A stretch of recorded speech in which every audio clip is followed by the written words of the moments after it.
This is Swarm. Swarm is an app for beekeepers to keep track of their pollen.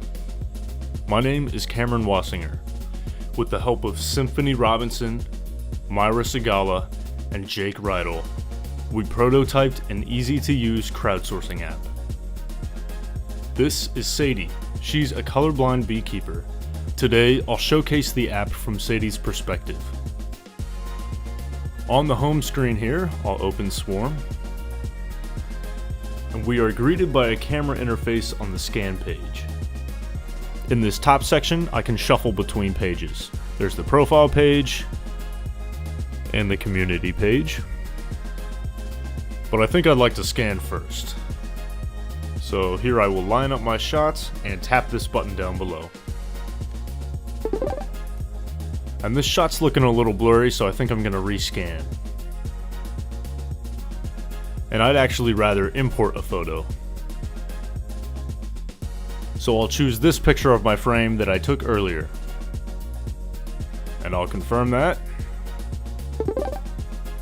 Next, I'll view the color breakdown by tapping on the frame.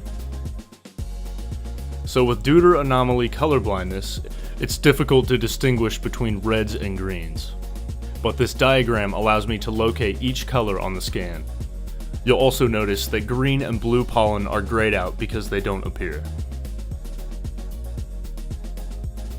Now that I've seen all my colors on the scan, I'd like to go back and continue to the analysis. I'm now on the profile page where I can see the pollen counts from my most recent scan, and it looks like yellow pollen was the most common at 51%. Now that I've looked over everything, I'd like to submit my data.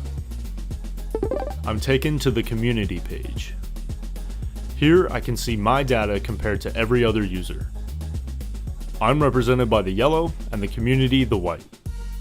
I can also go down here and change the time frame. I could see the monthly stats, but I think I'm going to stick with this week. So it looks like I have a lot of red pollen on my frame, and I'm curious to know a little bit more. So I can see an image of red pollen here, and the percentages compared down below. And this is what I've been looking for, the plants that can produce red pollen. On this list, I see rock rose, a native plant that must be producing this color. I'm now free to go back and choose any other pollen that I'm interested in.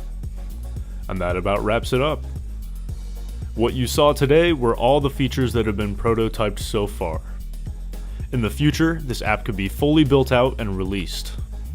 This was Swarm. Thank you for watching.